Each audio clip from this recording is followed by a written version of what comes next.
Sí, no andamos con la camisa corporativa. Sí.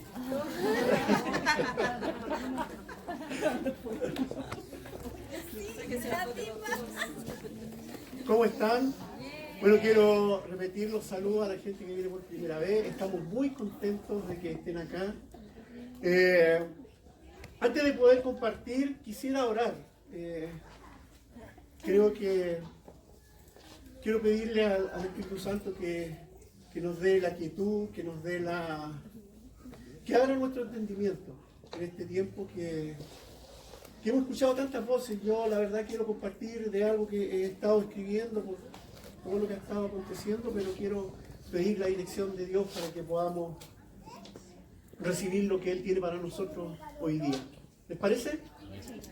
Señor, te damos gracias por tu presencia, por tu Espíritu Santo, Señor, que es quien abre nuestros ojos, abre nuestros oídos. Y yo pido que tu palabra, Señor, que es viva y eficaz, abra nuestro entendimiento, Señor. Que tu palabra sea la única fuente de nuestra fe, sobre la cual queremos construir nuestra vida y esta iglesia, Señor. Pido para que tú abras nuestro entendimiento y que te pido que podamos estar concentrados en lo que tú quieres compartirnos hoy día. En el nombre de Jesús. Amén. Amén. La verdad es que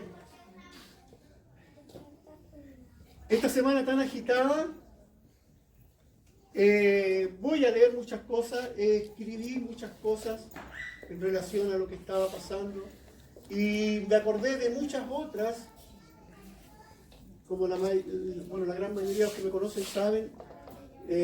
Yo conocí al Señor en los tiempos que estudiaba y me traía a la memoria mucho la agitación que había y que hay socialmente. Me hacía acordarme de aquellos tiempos. Y a medida que pasa el tiempo, a medida que transcurren todas estas cosas, empecé a reflexionar un poco dentro de la providencia de Dios. Al ver lo que acontece en nuestro entorno, lo que está pasando en nuestro país, no tan solo en nuestro país, pareciera que todo está fuera de control. Pero hay algo, hay esta doctrina, este concepto de la providencia de Dios que no podemos dejar de pasar. Aunque esta palabra no aparece explícitamente en la Biblia, pero podemos ver que a través de toda la Escritura vemos este control que tiene Dios sobre toda su creación, que es lo que podemos llamar como providencia de Dios. El control que Él tiene sobre toda su creación. Y hay un salmo que a algunos se los envié por WhatsApp, que es el Salmo 11.3, que dice: si los cimientos fueren destruidos, ¿qué ha de hacer el justo? Y quizás muchas veces no hemos hecho esa pregunta. Aunque no nos hayamos hecho esa pregunta, yo creo que al ver todo lo que está pasando, inconscientemente nos preguntamos qué podemos hacer o qué va a pasar aquí.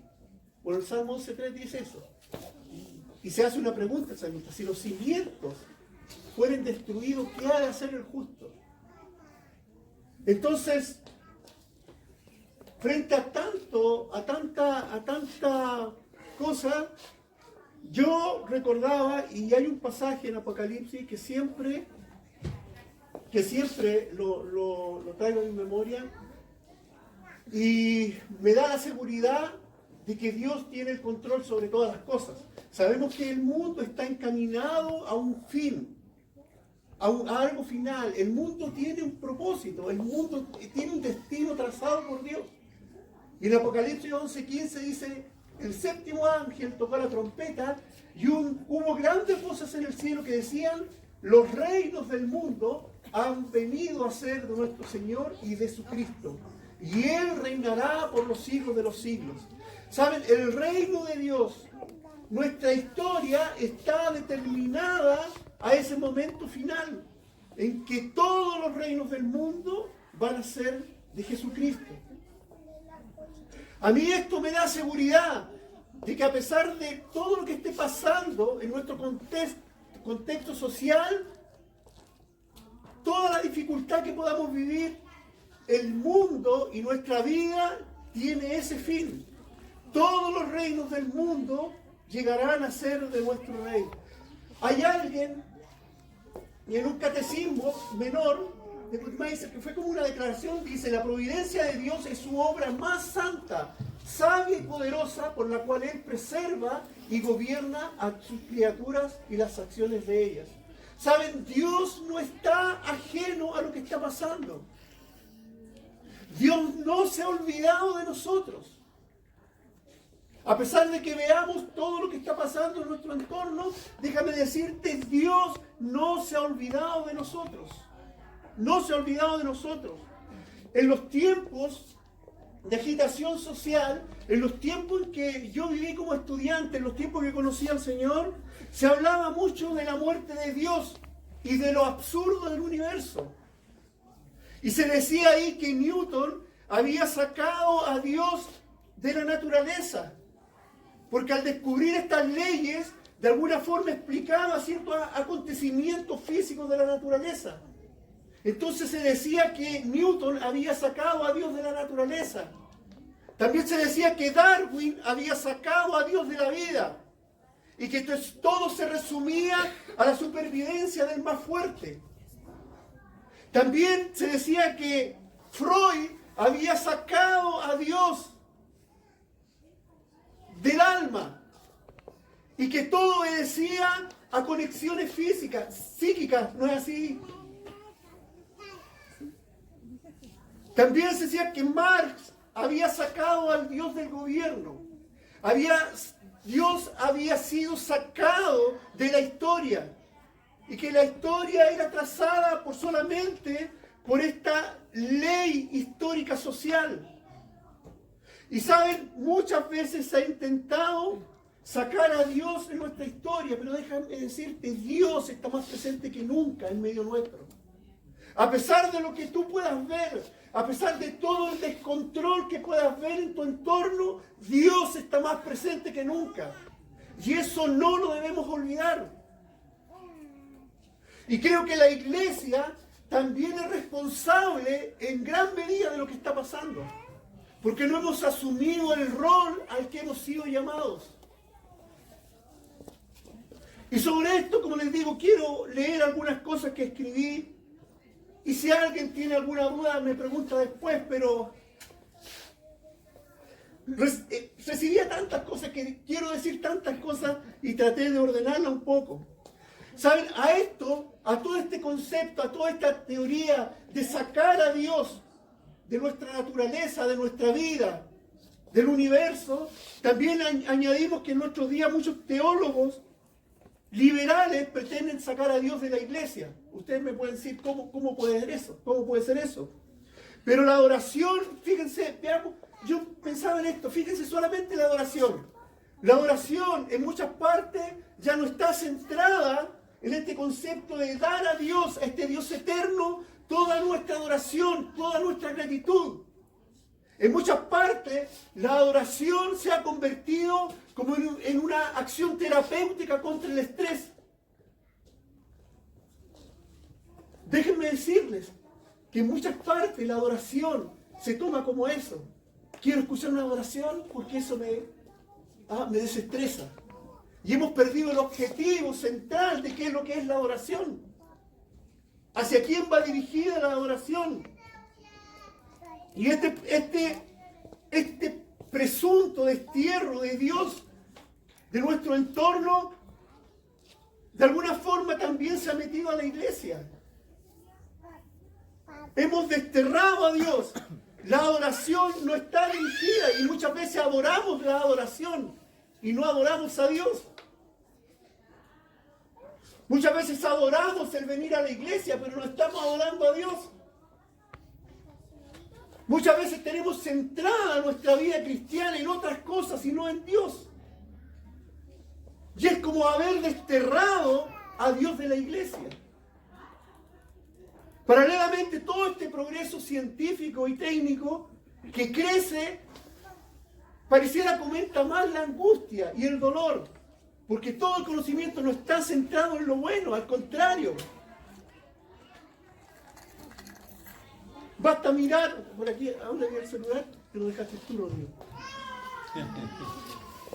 Hoy día es una época donde la comunicación es posible por donde queramos, pero aún así le aseguro que hay menos conexión, hay menos relación. Entonces, algo está pasando, algo está pasando. El hombre es capaz de controlar sus conocimientos. Blaise Pascal decía que en el interior del hombre, a pesar de tener muchas cosas, hay un vacío que tiene forma de Dios. Y ese vacío trata de llenarlo con cualquier cosa, con placeres, con drogas, con meditación trascendental, con cualquier cosa. Porque también muchas veces nosotros hemos desterrado a Dios de nuestro corazón y hemos estado adorando la adoración. Hemos estado adorando la estructura de la iglesia. Hemos estado adorando una forma y no hemos estado adorando al Dios. ¿Por qué le hemos hecho todas estas cosas? Hay un factor irracional en todo esto. Pablo hablaba y definía esto como el misterio de la iniquidad. El misterio de la iniquidad. Y yo creo que él se refería a toda esta maraña de cosas. Aunque mucha teología en nuestros días, en un afán de presentarle ante el mundo una iglesia como involucrada, lo que ha hecho está limitando y está sacando a Dios. No hemos cumplido, y aquí tenemos que hacer un mea culpa, no hemos cumplido el rol como cristianos. No hemos sido la sal de la tierra. No hemos sido la luz del mundo. A eso hemos sido llamados. Como le decía a muchos teólogos, en el afán de presentar respetable ante el mundo de la iglesia, han tratado de eliminar lo espiritual, reemplazando de alguna forma el cuadro bíblico de esta guerra cósmica entre el bien y el mal por situaciones de sentimientos humanos. Pero estamos en una batalla espiritual y eso no lo podemos sacar de nuestra mente. Como dijo el presidente, nosotros sí estamos en guerra. Nosotros sí estamos en guerra. Contra potestades, contra poderes ocultos. Esa es una realidad de la cual no podemos enajenarnos. Hay una batalla espiritual, hay una lucha cósmica. Pero muchas veces, cuando vemos la sociedad, pareciera que nos apartamos de Dios. Yo escuché muchos comentarios de cristianos referente a lo que está pasando. Y por eso en el Salmo 11.3 le da mucho sentido. Y no estoy hablando de una iglesia que se encierre a orar y pierda de vista lo que está sucediendo. No estoy hablando de una iglesia enajenada. Quienes conocen mi historia, cuando yo conocí al Señor, estuve preso varias veces por predicar. ¿Y saben quiénes nos dijeron? La misma iglesia estaban contra nosotros. ¿Y saben lo que predicábamos? Predicábamos de la justicia social. Predicábamos del amor al prójimo. Entonces yo creo que hay un desenfoque. Tenemos que centrar en lo que Dios dice que tenemos que hacer. En lo que somos realmente. Como decía, una de las luchas más importantes de nuestro tiempo es sobre la justicia social. Y como decía, hay una batalla, dice, pelea la buena batalla de la fe. Sí estamos en una guerra, estamos en una batalla. Hay muchos que quieren reducir el problema a un asunto de ajuste externo, ¿o no?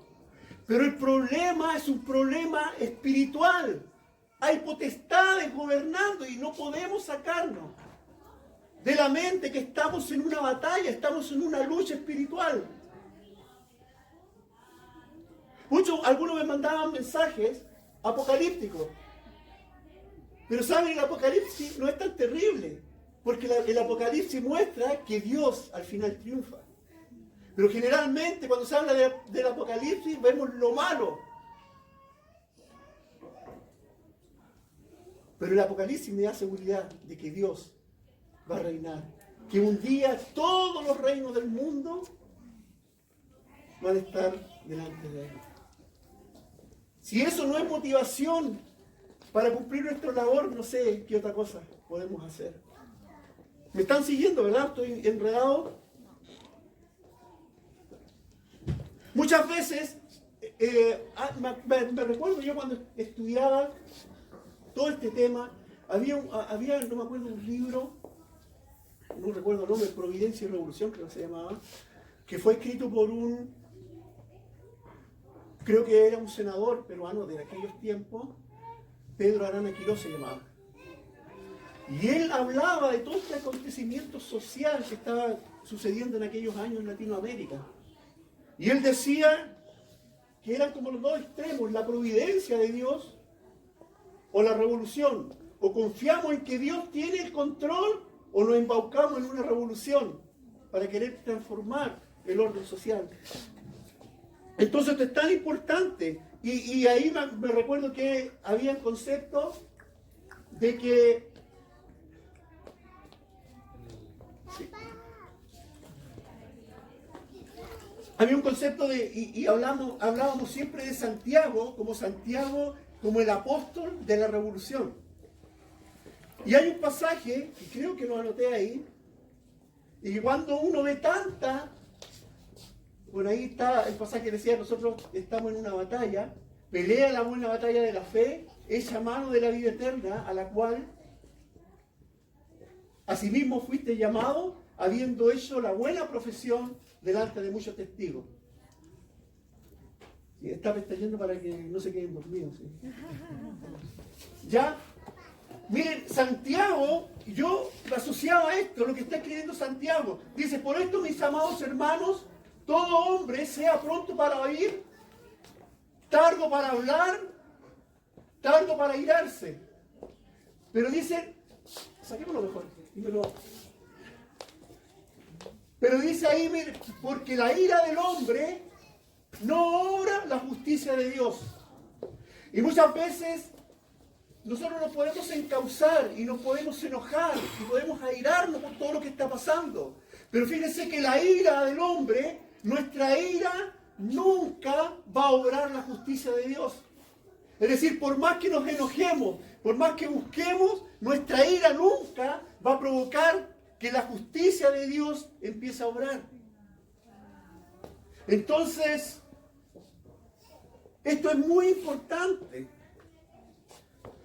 El impacto de estas ideas parece también haber trastornado y trastocado la fe de muchos cristianos. Y muchas veces este pensamiento también se ha metido a la iglesia. Y muchas veces hemos desterrado a Dios de nuestra vida. Hemos desterrado a Dios de nuestro quehacer. Da la impresión de que nosotros hemos pensado que Dios ya no está y que Cristo es impotente en nuestros tiempos. ¿O no es así? Cuando vemos nuestra realidad, les aseguro, vemos la realidad.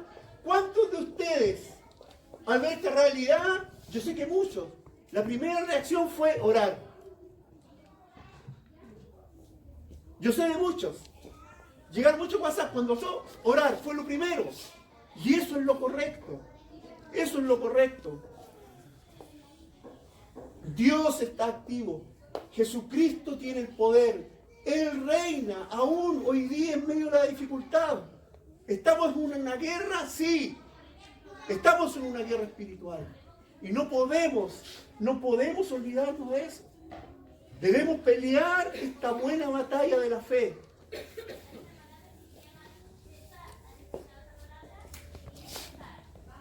Avancemos ahí. Que Dios reina, que la providencia de Dios está vigente, les aseguro que sí. Nehemías 9:6 dice, tú solo eres Jehová, tú hiciste los cielos y los cielos de los cielos, con todo su ejército, la tierra y todo lo que está en ella, los mares y todo lo que hay en ellos. Y tú vivificas todas las cosas y los ejércitos de los cielos te adoran. Ahí está hablando de la providencia de Dios, que Él tiene el control, Él ha creado todas las cosas las tiene bajo su mano. Y cuando miramos nuestra realidad, podríamos hacernos una pregunta: ¿Jesucristo es impotente frente a lo que está pasando? ¿Saben? Muchas veces pareciera que sí. O nosotros, con nuestro accionar, parece que estuviéramos diciendo que sí. Y queremos nosotros meter las manitos. Pero Él tiene el control. Él tiene el control. No creemos que Cristo sea impotente, porque algún día vendrá otra vez. Y como dice ahí Apocalipsis, todos los reinos del mundo van a llegar a ser de Él. Pero también hay una corriente que dice que mientras en este intervalo Cristo ha permitido que el diablo haga de las suyas. Y eso es de alguna forma también desterrar a Cristo de lo que está sucediendo. No es que el diablo está gobernando. Está bien, sí, Él está haciendo de las suyas. Pero eso es simplemente otra forma de hablar del destierro de Dios.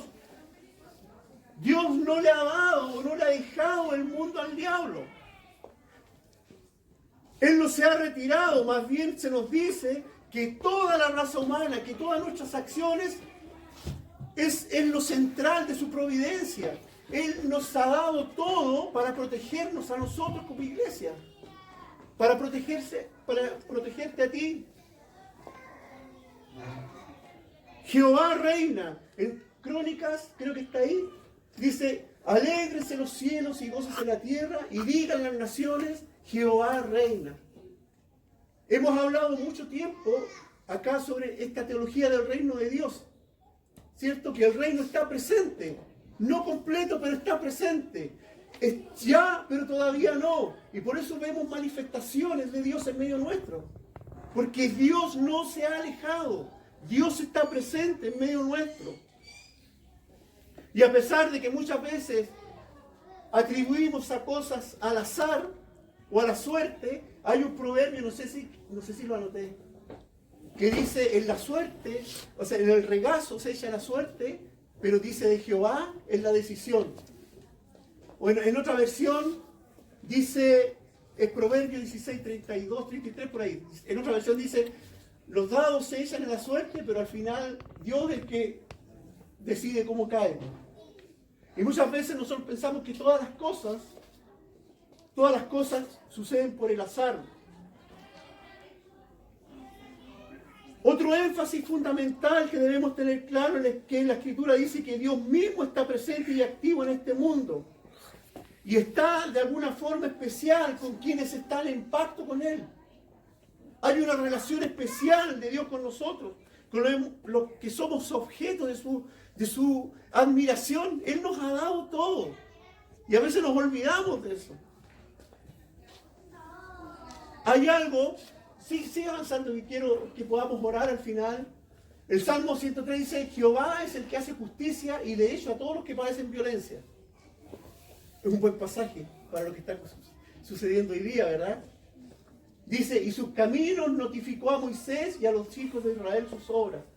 Hay un concepto en la Biblia que, aunque no aparece esta palabra providencia, pero uno puede ver ahí que Dios está preocupado y dice que notifica sus caminos a sus hijos.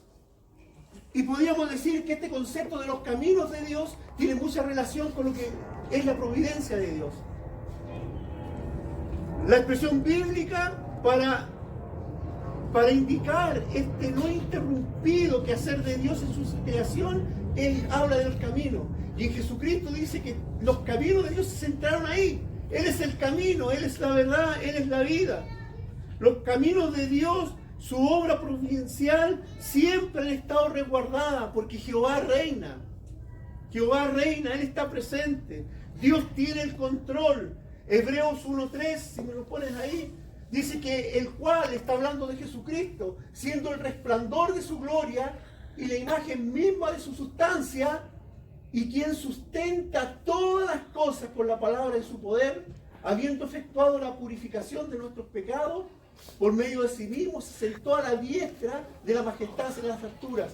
Ahora díganme, si usted lee este pasaje, ¿puede pensar que Jesús no tiene el control de lo que está pasando? ¿Puede caber en nuestro corazón que estamos desamparados? Déjame decirte, Él tiene el control sobre todas las cosas. Sobre todas las cosas, sobre todo lo que está pasando. El Dios de la Biblia no puede ser desterrado.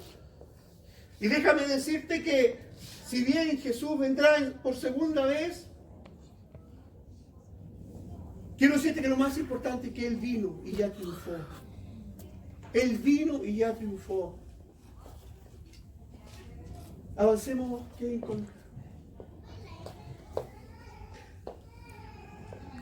Cuando yo miro la escritura, lo que narra la Biblia de los primeros cristianos, nos damos cuenta que ellos sí conocían el propósito al cual Dios los había llamado. Sí confiaban en este Dios poderoso.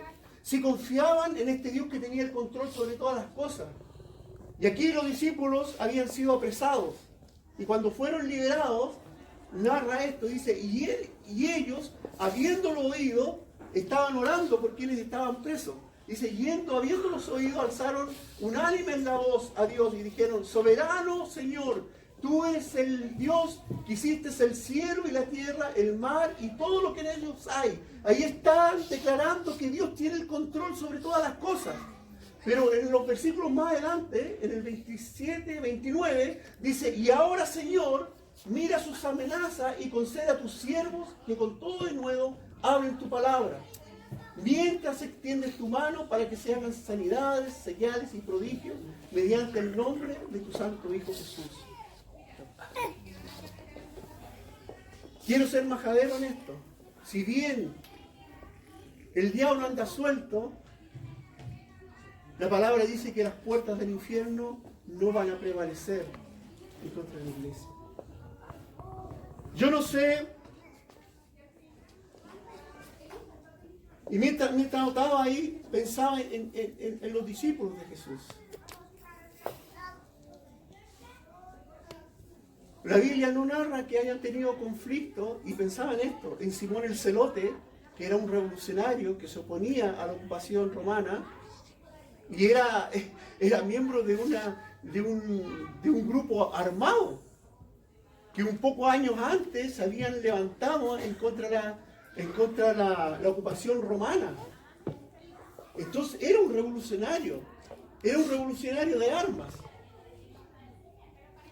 Lo interesante de esto que en la escritura muestra que nunca se le cambió el apellido del Celote. No, el Simón el revolucionario. Y yo me imagino en la convivencia entre los discípulos. Por otro lado estaba Mateo, que estaba en el otro extremo. Era un cobrador de impuestos, era judío, era un vendido en el lenguaje nuestro, ¿verdad? Porque era judío, pero trabajaba para el gobierno invasor. Y más encima le cobraba impuestos a sus hermanos. ¿Se imaginan? O sea, yo no miro en el contexto de hoy día, imposible. Pero cuando Dios muestra un camino, cuando Dios muestra un propósito, hasta tus ideas son transformadas con el propósito de Él. Entonces a mí no me interesa qué pensamiento, qué visión puedas tener de lo que está pasando. Me interesa lo que Dios está diciendo de nosotros. ¿Qué es lo que tenemos que hacer en este tiempo? Somos la luz del mundo, la sal de la tierra. Eso dice el Señor. Y que las puertas del infierno no van a prevalecer contra la iglesia.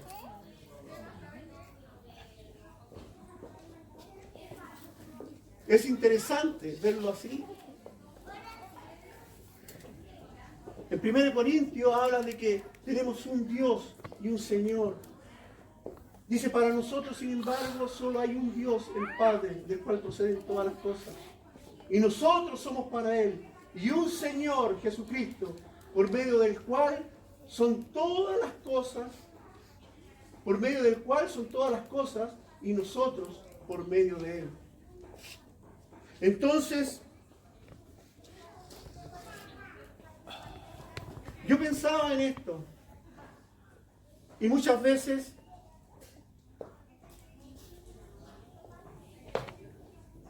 se mira la oración como algo de evadirnos de lo que está aconteciendo. Y yo creo que es todo lo contrario. Cuando nos podemos orar, algo pasa en lo espiritual, algo se desencadena en lo espiritual. ¿O no es así? ¿Saben? Les aseguro que muchos, yo por mi pasado, cuando vi la cuestión, dan ganas de hacer cosas. En serio, dan ganas de gritar y de hacer cosas. A mí me apalearon. Algunos conocen mi historia por estar predicando en aquellos años. Y de repente uno quisiera decir tantas cosas. Pero como dice el Salmo 11.3, frente a este interrogante, si los fundamentos fueren destruidos, ¿qué ha de hacer el justo? Creo que lo tengo ahí, Kevin, o parece que hay otros pasajes antes. Dice, si fueren destruidos los fundamentos del justo, los fundamentos, ¿qué ha de hacer el justo? La respuesta está en el versículo 7. Porque Él es justo y Él ama la justicia, ¿qué es lo que debemos hacer? Dice, el hombre recto mirará su rostro. Lo mejor que podemos hacer en este tiempo es orar. Porque con nuestra oración algo pasa en lo espiritual, algo se rompe en lo espiritual. Nuestra lucha no es contra carne ni sangre, sino contra potestades en las regiones celestes. Muchas veces creemos que la lucha es entre nosotros, entre nuestras corrientes de pensamiento. Les aseguro que por lo vivido, por la realidad, podemos tener posiciones distintas frente a lo que está pasando. Solo Dios nos puede encauzar hacia donde quiere llevarnos como iglesia. Somos la luz del mundo, la sal de la tierra. Isaías 60, capítulo 1 creo que es, dice, resplandece, porque ha venido la luz sobre ti. Y en medio de las tinieblas brillarás, dice, y su gloria vendrá sobre ti. Levántate y resplandece, porque la gloria de Dios ha venido sobre ti. Levántate y resplandece. Ese es el llamado que Dios nos hace en este tiempo. Levántate y resplandece, porque la gloria de Dios se ha derramado sobre ti. Y dice, en medio de las tinieblas, su luz brillará sobre ti. Yo creo en una iglesia militante. Creo que tenemos que hacer muchas cosas.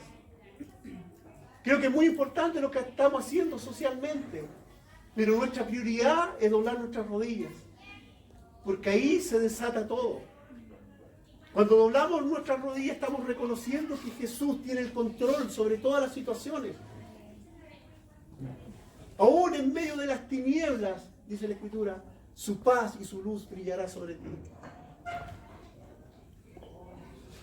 En Hechos capítulo 2, versículo 47, creo que es, no lo tengo anotado ahí, pero creo que dice, ustedes lo conocen, y dice que los discípulos se juntaban a adorar, y dice, el pueblo tenía favor sobre ellos. Y a mí me hacía pensar, en otra versión, en la Biblia, el lenguaje sencillo dice, y el pueblo tenía simpatía por ellos. Yo me pregunto, me hacía esta pregunta, para que un pueblo reprimido, con mucha injusticia social, haya tenido simpatía por la iglesia, algo tiene que haber estado pasando ahí. En medio de toda la revuelta social, en medio de toda la injusticia, en medio de toda la represión que ponía el pueblo romano sobre los judíos, algo tiene que haber pasado en la iglesia. Y dice que ellos adoraban como costumbre, y dice que el pueblo tenía simpatía por ellos. Y yo me preguntaba, Señor, en estos tiempos, me gustaría que la iglesia fuera tal que aún en las dificultades, la ciudad tuviera simpatía por la iglesia. Y muchas veces por nuestro actuar como cristianos, lo que menos tiene la ciudad es simpatía por nosotros. Pero tenemos que empezar a brillar. Tenemos que empezar a hacer esa luz a la que hemos sido llamados. No importa si eres celote. Y no importa si eres un leví cobrador de impuestos. Si Dios te llamó en este tiempo, te llamó a brillar. Te llamó a ser sal y luz de la tierra. Luz del mundo. ¿Cuántos celotes hay aquí? No levanten la mano. ¿Cuántos leví hay aquí? No importa. Dios te ha llamado con un propósito. Y Dios no ha sido desterrado. Dios no está ajeno a lo que está pasando. Dios está más vigente que nunca. Y aún hoy día el Espíritu Santo trae sobre nosotros los beneficios de la cruz. Porque Él está vigente. Él está vigente. Amén. Necesitaba compartir esto. Necesitaba que tuviéramos una visión, una posición. Yo sé, a lo mejor tienes dudas. No, yo no tengo problema en poder compartir, en poder conversar contigo. Pero si hay algo que quiero que quede claro, es que Dios está presente en medio de lo que está pasando. Que nosotros no somos enajenados porque nos apartamos a orar por lo que está pasando. Al contrario, cuando oramos, algo se desata en las tinieblas. Y cuando algo se desata en las tinieblas, nosotros podemos hablar. Y podemos, como dice la Escritura, el pueblo puede tener simpatía por la iglesia. Pero tenemos que mostrar algo. Amén. Quedaron todos bajados.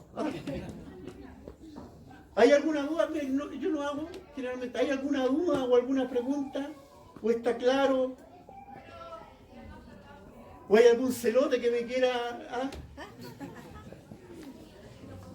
Déjame decirte, Jesucristo reina y va a reinar. Estamos en una etapa, en un sí, pero ya todavía no. En un ya, pero todavía no. Pero todos los reinos del mundo algún día van a llegar a ser de Él. Y tú, en este tiempo, eres un agente del reino de Dios.